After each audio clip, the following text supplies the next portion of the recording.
Olá, amigo da TV FIB.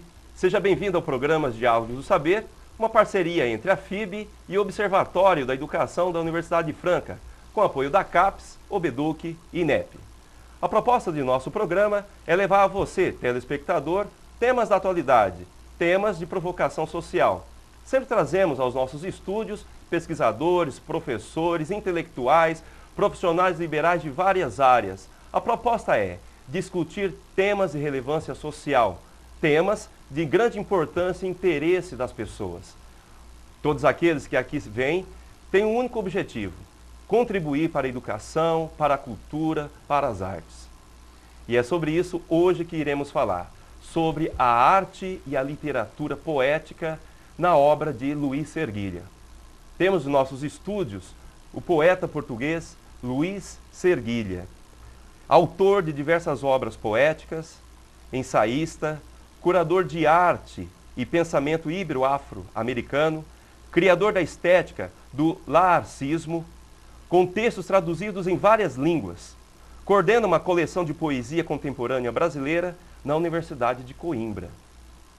E temos também a presença da professora doutora Glória Maria Palma, que é doutora em literatura portuguesa pela Universidade de São Paulo, docente de literatura e língua portuguesa pela Universidade Sagrado Coração.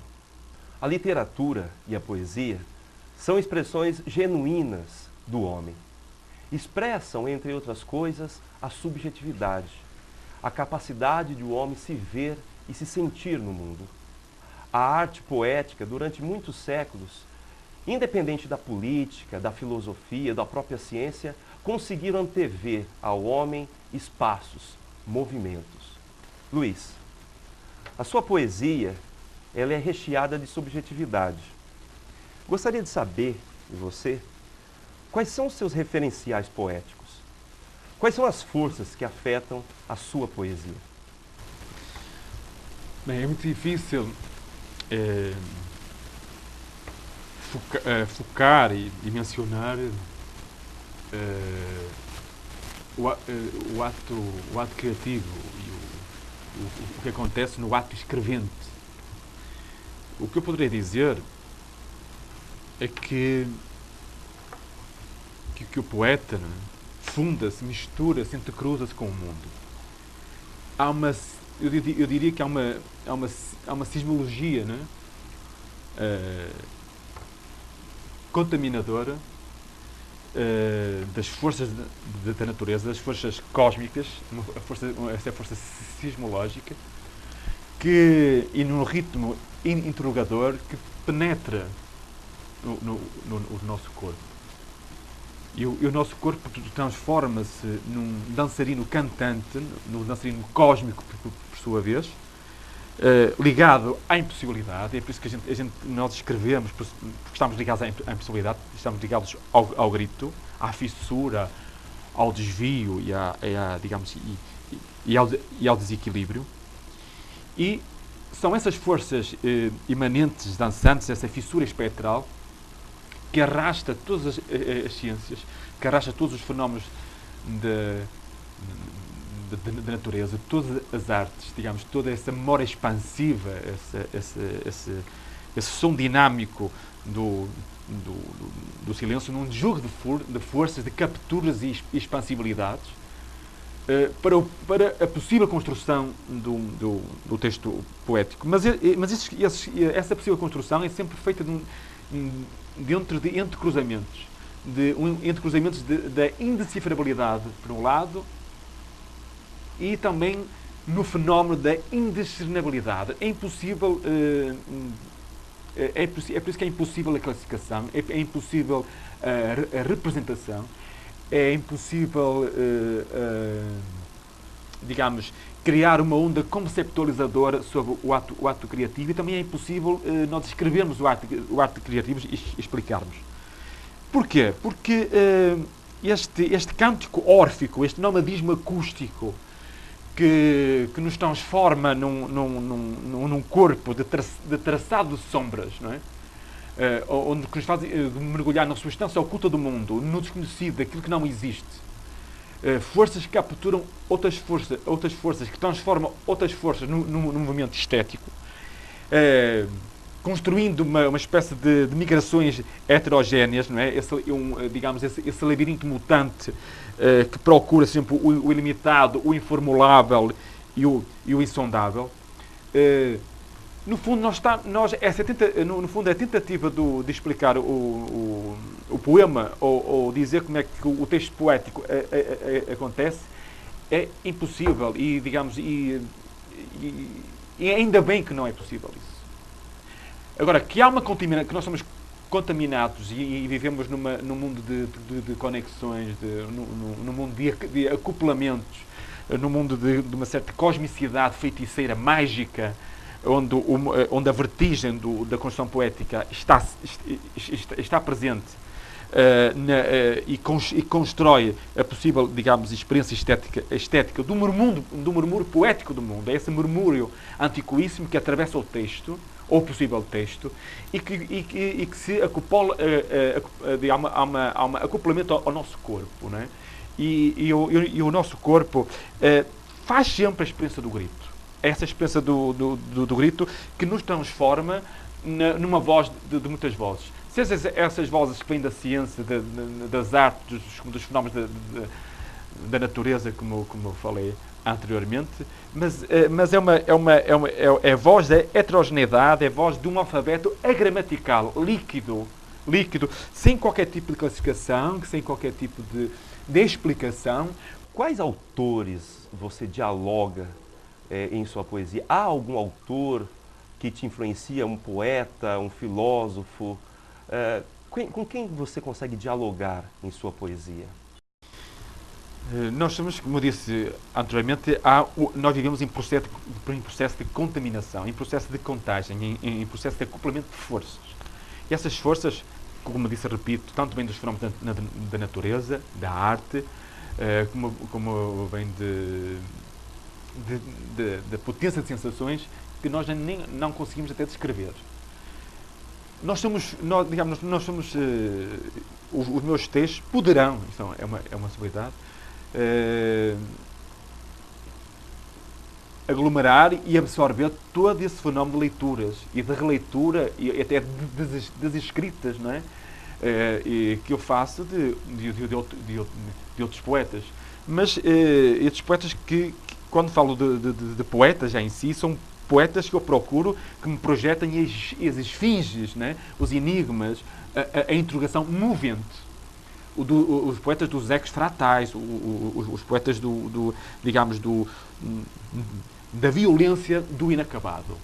Aqueles poetas que nós lemos e há uma interrogação contínua nos textos, há uma metamorfose contínua que nós saímos dos textos, ou mergulhamos nos textos dele, como aquele fenómeno, lembrando o quadro interrogador também de Melville, do mergulhador que vai, do olhar cetáceo, a necessidade de mergulhar e levar o corpo ao transe, ao pasmo, ao drama, à interrogação, ao limite dos limites e regressar à tona com os olhos injetados de sangue. São esses, eu poderia mencionar alguns poetas, né, desde o Rimbaud, o Joaquim Sousander, que estamos aqui no Brasil, que, por exemplo, são poetas, são extensidades fascinantes. Todos os grandes, Baudelaire, há imensos poetas que eu poderia enunciar, até é perigoso, né? A gente não mencionar e depois alguns ficarem de fora, mas há imensos, no fundo, nós no fundo o que é que podemos dizer? Nós somos frutos de todas as rupturas estéticas, não é? Todos os poetas criaram as rupturas estéticas, os poetas que criaram fissuras, porque a poesia navega nessa fissura, não é? E sobre essas fissuras, sobre esses movimentos, a professora Glória, como historiadora da literatura portuguesa, alguém que estudou muito, Professora, como a senhora percebe esses movimentos, né, as várias expressões poéticas ao longo dos séculos e a poesia específica de Luiz Serguilha? Pois é, enquanto o Luiz estava falando aqui, eu estava pensando. A sua pergunta, né, sobre a origem, as referências do poeta, é uma coisa muito contemporânea, né? Talvez tenha vindo principalmente pelo estruturalismo, né? O estruturalismo tenha trazido esta, vamos dizer assim, esta forma, né? E principalmente também devido à grande metapoesia que se fez na modernidade e na pós-modernidade. Porque se nós formos olhar os outros movimentos poéticos, pensar, por exemplo, no trovadorismo. Os poetas não estavam nem um pouco preocupados com suas relações, né, de onde vinham as suas forças. Fazia-se poesia e simplesmente. No classicismo, né, nós tínhamos os modelos. Né? Ser poeta significava, ser bom poeta significava seguir as regras, seguir o modelo.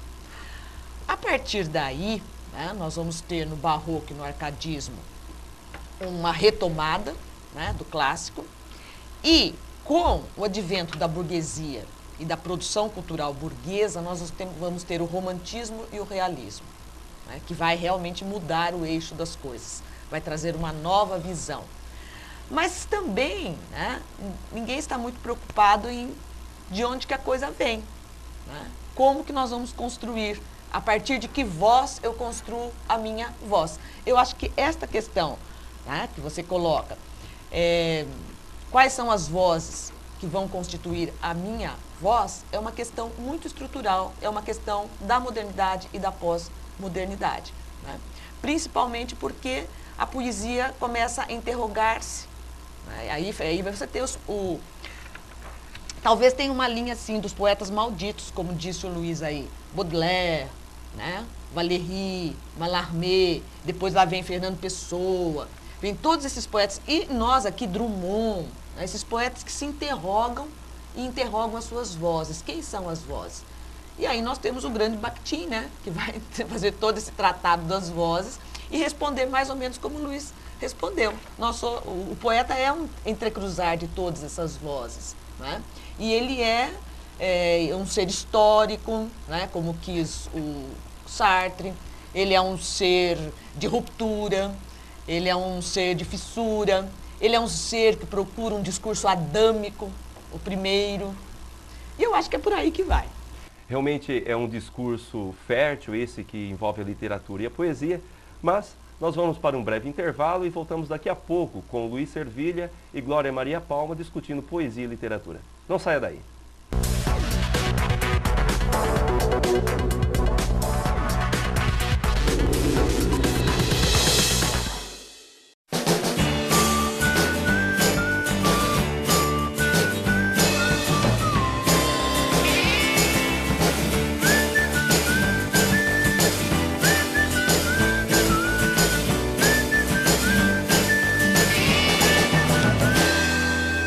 I wanna think through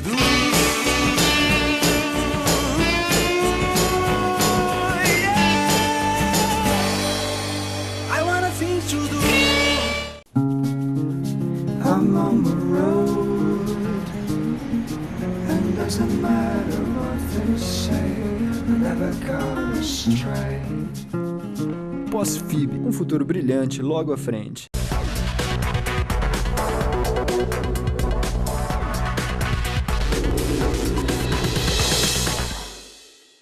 Voltamos com programas Diálogos do Saber, hoje discutindo literatura e poesia com Luiz Serguilha e Glória Maria Palma.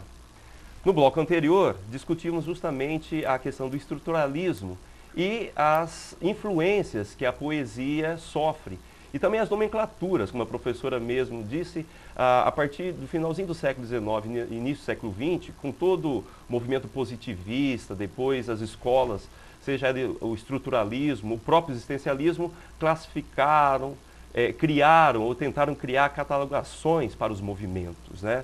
E parece que o movimento da arte, assim como da literatura, permeia um outro espaço, um outro caminho, né? Mas eu quero provocar agora uma questão.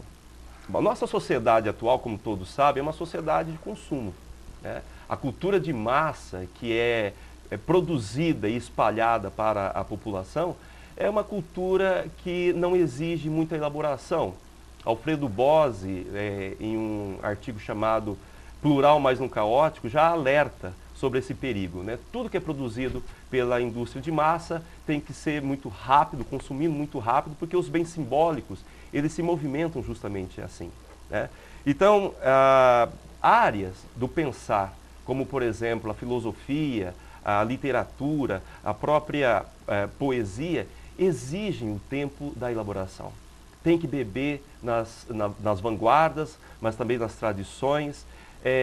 Necessita da subjetividade, do movimento de introspecção. Mas como fazer isso em um mundo onde a velocidade das informações se dão de uma forma muito fugaz, muito utilitarista e pragmática?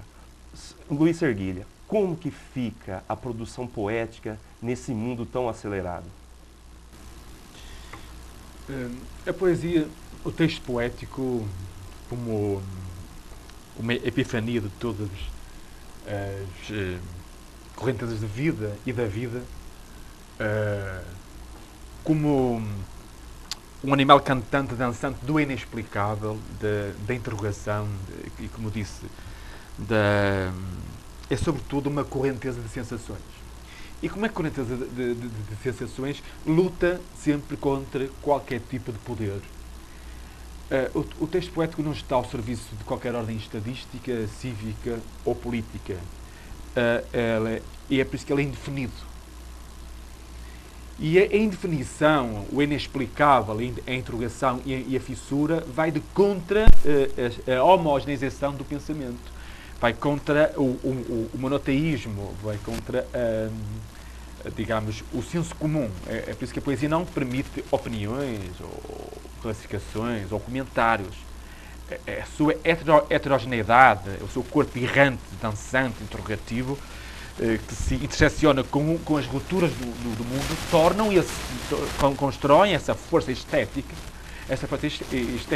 contra qualquer tipo de poder que tenta explicar ou tenta racionalizar de uma forma totalizadora o mundo.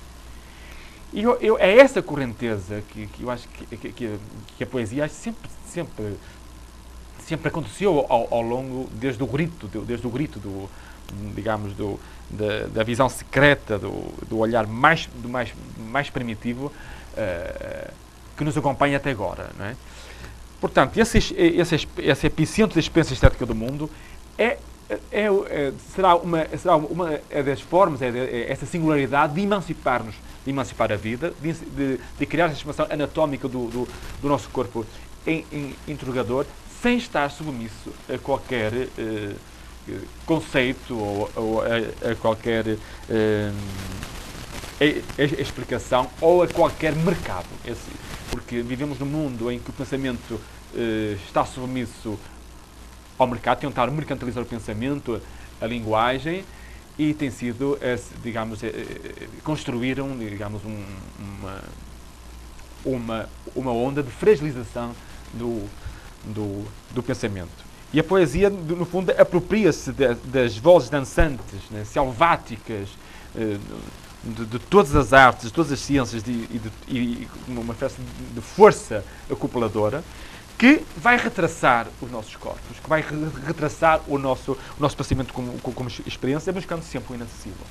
Buscando sempre, digamos, o saber do nosso saber dentro da instabilidade. É por isso que nós vivemos nessa era da forma do racionalismo totalizador. A poesia está dentro da instabilidade, da substância oculta do mundo, e caminha nas superfícies multiformes. Numa superfície multiformes, numas sombras sonoras, na infinita metamorfose. O nosso corpo é infinita metamorfose, é uma autofagia em potência, que não permite essa ditadura da logicização, da ditadura da lógica, e é por isso que o texto poético dificilmente aceita o compreensível, aceita a significalidade, aceita e muito menos aceita a demanda do mercado, porque, digamos, o seu texto poético é fissura inicicatrizável, não pode ser cicatrizado, não pode ser engessado. E é isso, e é essa, digamos, esse espanto, o êxtase, o transe, essas tensões, digamos, dos labirintos imanentes da vida, que entram nos núcleos multiperceptivos, multissígnicos do mundo poético, que destrói todas as fronteiras, destrói qualquer tipo de fronteira que queiram impor à construção do texto poético. É assim que eu vejo, e é assim que eu tento caminhar e navegar na tentativa da construção poética, e são esses poetas de todas as vanguardas, de todas as rupturas que foram responsáveis pelas rupturas estéticas e pelo aparecimento de novas esteticidades, e que nos fazem caminhar de uma forma mais eloquente. Professora Glória, a sua visão sobre a instrumentalização do pensamento nessa sociedade de consumo, ela segue essa lógica também do Luiz Erguilha? E eu vejo que a formação de leitores para as poesias mais livres, que seria a verdadeira poesia, né? Esse manancial que vai fazer sentido, né, para o sujeito todo, enquanto um corpo, uma mente, uma voz, um ser, né, fica difícil. Porque eu vejo como professora, os alunos querem entender o texto. Eles querem compreender tudo. Eles têm muito medo de mergulhar no texto. Isso que você diz do mergulho, né, no texto, as pessoas têm medo. Elas temem vamos dizer, esse oceano de palavras que possa, né, não trazer um sentido imediato. Então... Seria um medo, talvez, de mergulhar na vida, esse afastamento do indivíduo de si, que essa sociedade de consumo provoca?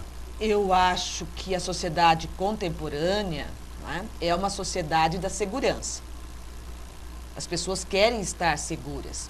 As pessoas têm necessidade, talvez, de estar seguras. Porque também elas têm que fazer muita coisa em pouco tempo. Então, é uma questão muito complicada, né?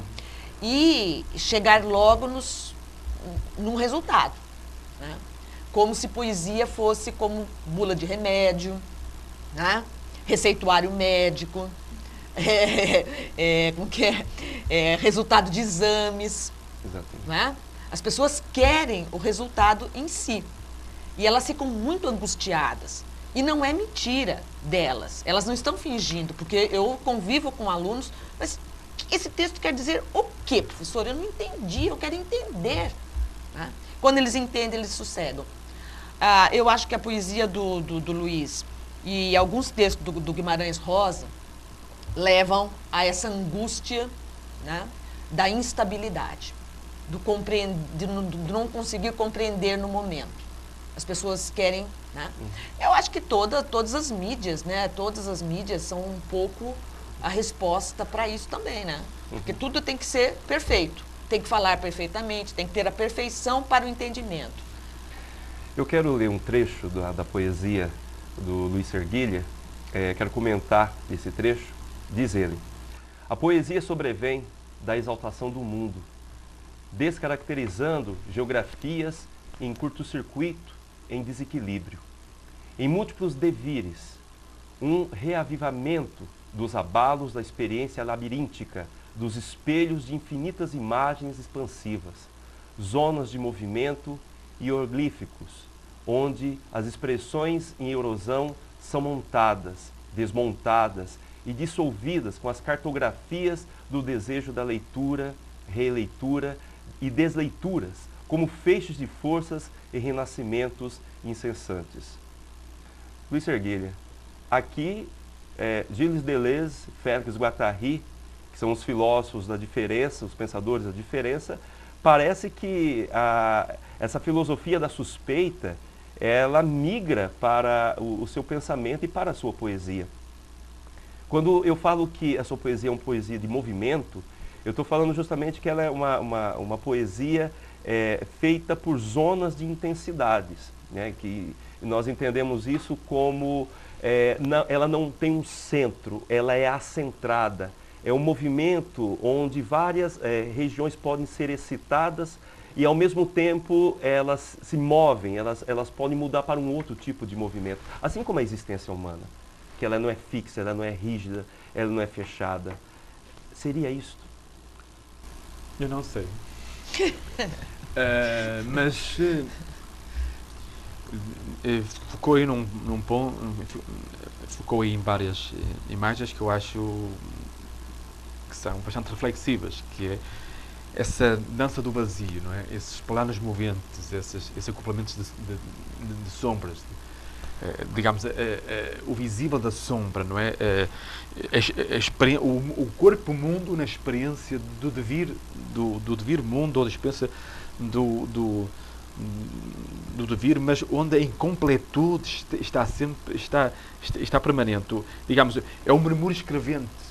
Eu gosto muito deste termo, que é o murmúrio escrevente, entre o confronto da espontaneidade da cegueira, né, do saber de não saber, e ao mesmo tempo da reflexividade. A cegueira e a reflexividade, mas que criam um grito antico-isso lávico e vulcânico circular, não é, do próprio corpo, entre corpos, para outros corpos, etc, etc. Portanto, esta como falou a professora Glória, digamos, a poesia trabalha, caminha, a sua força o seu habitat é uma zona de desconforto, é uma zona de desequilíbrio, é de zonas movediças. Zonas movediças, pronto. Se a vida acontece, porque a vida é difícil, não é? Porque a vida é incontrolável, não existe um sistema já determinista sobre a vida, e se a poesia funde vida, cria expansibilidade na vida, eu acho que, como é que é dizer, nós só podemos criar essa ciranda de intensidades, não é? Onde tudo avança e se converge num só tempo, onde sem origem, sem fim, e há, digamos, uma coreografia de forças de devires e forças de dinâmicas que constrói esse rastro poético, sem qualquer tipo de explicação, sem qualquer tipo de compreensão, mas potencializando, sim, a correnteza das sensações, potencializando esse animal poema ou animal poeta que é atravessado por multidões, é atravessado por contágios de todos os movimentos estéticos, de todos os fenómenos da natureza, por todos os fenómenos artísticos, e por uma memória expansiva e pela grande interrogação do corpo, porque o que sabemos de nós e que sabemos de nós é grande interrogação que provoca isso no possível leitor, essa fissura e essa cegueira por um lado, e é por isso que, como disse muito bem a professora Glória, o leitor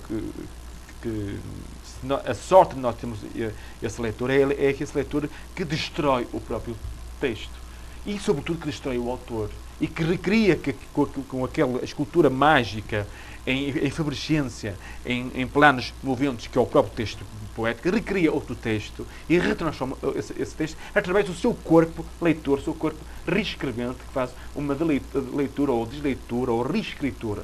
Portanto, o autor está completamente ausente na própria leitura do possível leitor. E é isso que é urgente, cada vez mais urgente, nós fazermos isso e projetarmos isso. A poesia de Luís Erguilha é uma poesia riquíssima, feita de várias entradas e saídas, ela é rizomática, mas infelizmente o tempo do nosso programa acabou. Quero agradecer imensamente ao poeta Luís Erguilha por sua presença aqui em nosso meio. Muito obrigado. Obrigado. E a professora Glória Maria Palma por sua contribuição para o nosso debate. Muito obrigado, professora. Envie sugestões, dúvidas ao nosso programa no e-mail fausefilo@hotmail.com. Até mais.